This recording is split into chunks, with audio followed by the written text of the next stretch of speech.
Bonjour à tous et bienvenue à cette nouvelle vidéo. Sujet un peu particulier aujourd'hui, on va parler des ventes aux enchères. On va parler des vraies ventes assurées par des commissaires-priseurs dirigeant une vente publique. Cela fait quelques années que je l'ai fait pour du matériel militaria en tout genre, accessoires ou baïonnettes.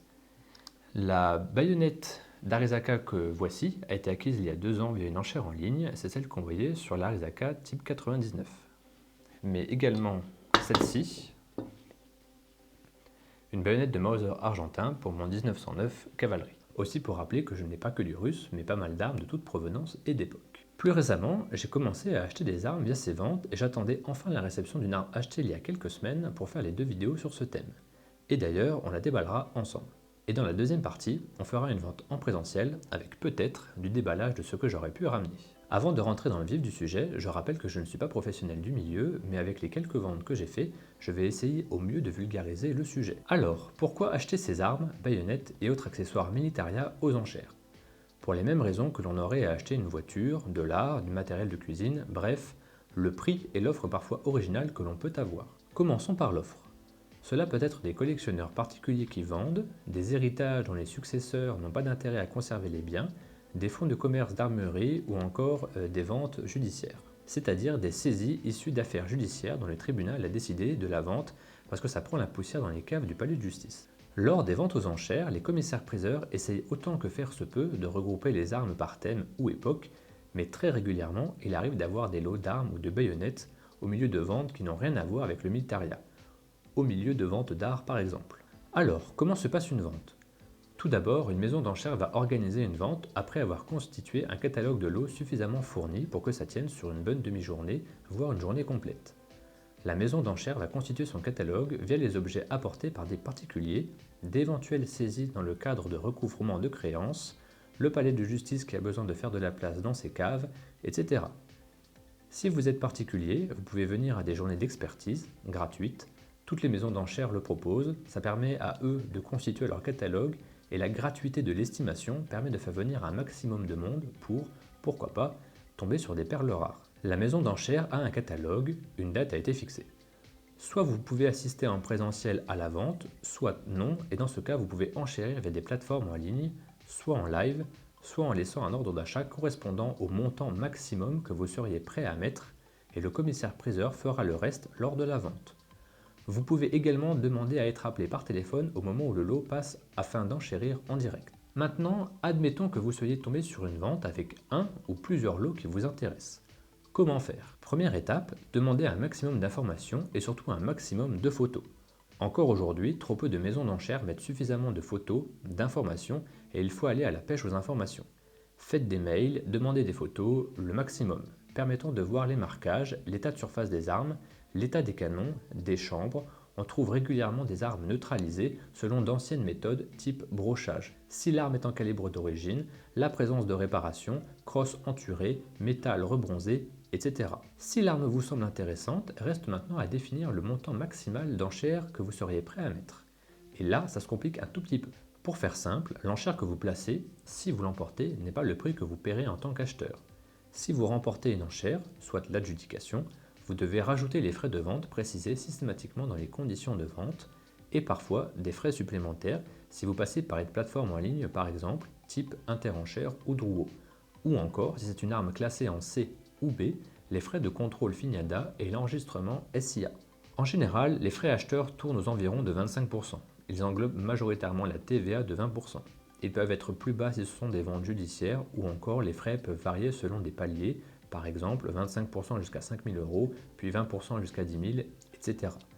Mon conseil, pour ne pas avoir de mauvaises surprises, c'est de toujours considérer au moins 25% flat, quel que soit le montant, et 3% si vous passez par une plateforme en ligne qui se sucre au passage. Et 40 € de FINIADA plus SIA si armes de catégorie C ou B. Maintenant, connaissant les frais, vous êtes capable d'estimer à combien vous enchérirez pour déterminer un prix final.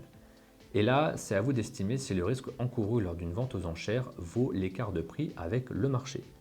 Car une vente aux enchères, c'est définitif, pas de reprise, pas de garantie.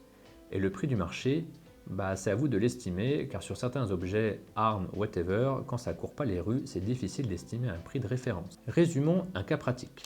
Ma baïonnette Tarizaka. À l'époque, on est en juin 2020, j'estimais que le prix d'une telle baïonnette, plutôt fin de production, sans quillon recourbé, avec son fourreau et état globalement correct, ça valait 120-140 € maximum.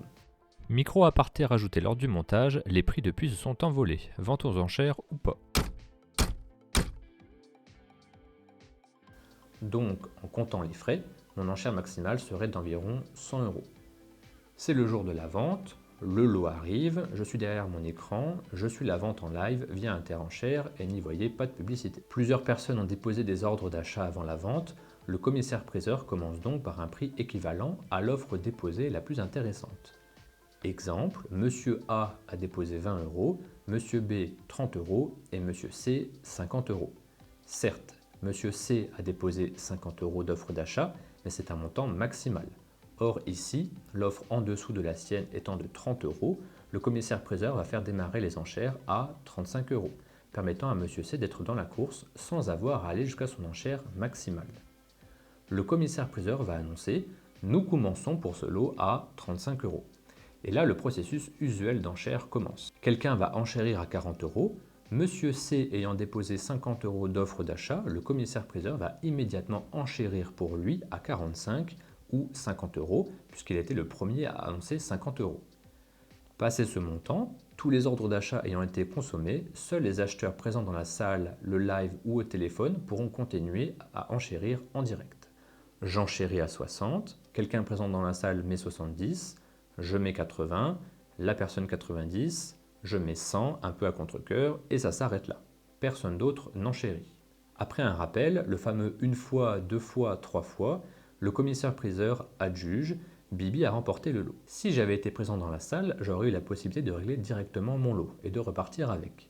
Mais là j'étais en live, donc m'étant inscrit avec ma carte bancaire, j'ai été débité quelques jours après et je n'avais plus qu'à faire expédier mon lot. Le montant total avec frais est de 129,60 €.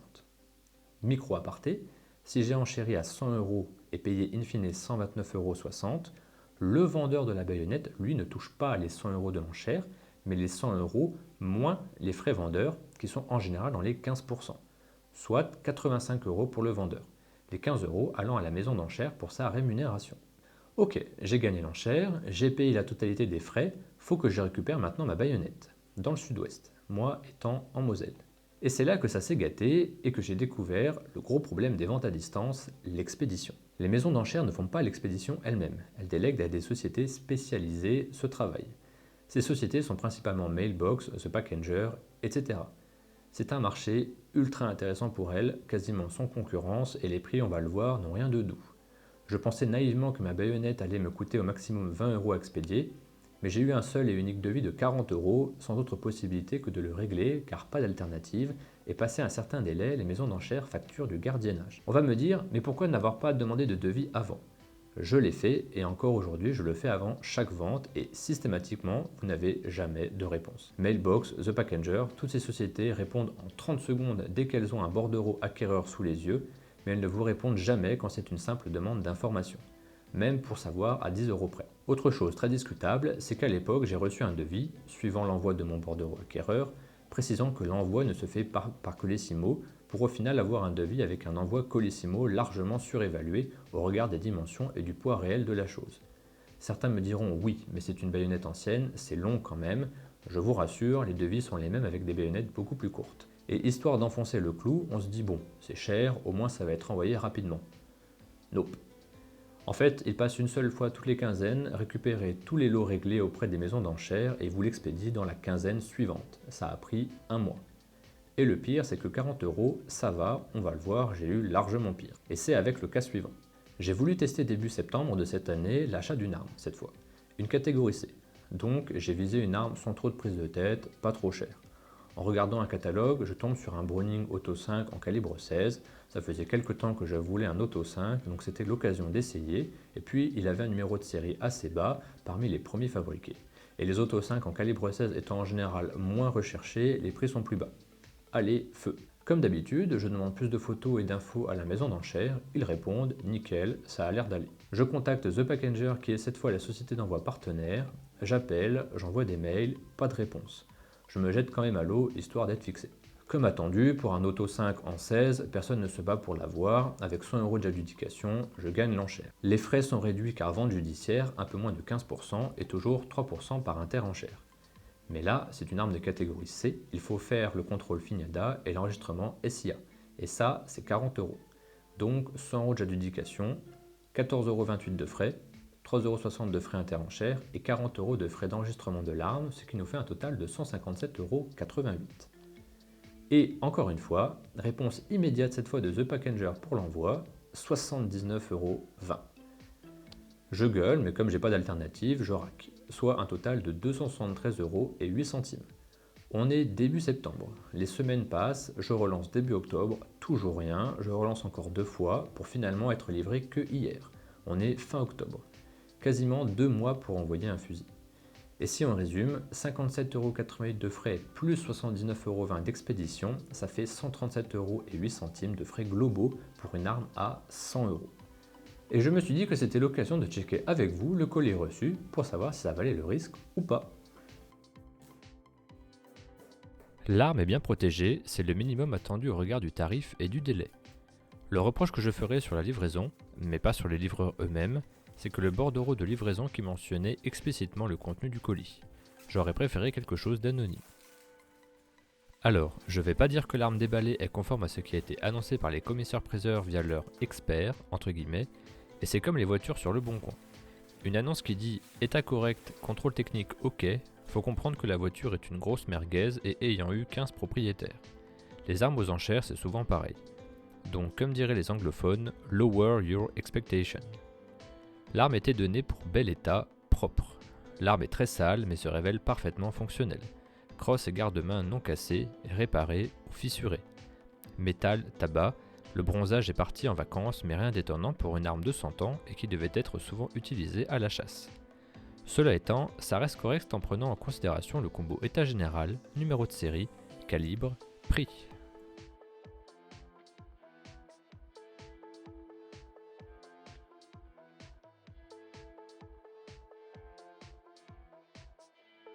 « 273 € l'auto 5 en 16 parmi les premiers fabriqués, ça va, c'est pas trop mal. Restera à savoir si sur le stand ça me fait tonner ou pas. On arrive au terme de cette vidéo, la première partie du sujet. En résumé, demandez un maximum d'informations aux maisons d'enchères sur ce que vous visez, mettez-vous ceinture et bretelles sur les frais, et notamment les éventuels frais d'enregistrement quand il s'agit d'armes, et surtout, si c'est par correspondance, soyez large sur les frais d'envoi dans le comptage de votre enveloppe budgétaire. 50 € pour un bien lambda, 80 € pour une arme, ça me semble être le minimum. Dans la deuxième partie, dans la prochaine vidéo à venir, on fera une vente en présentiel. Je vous donnerai d'autres conseils et astuces, et si des armes ont été achetées, on les déballera, et on fera le point de conclusion globale sur ce sujet. A bientôt!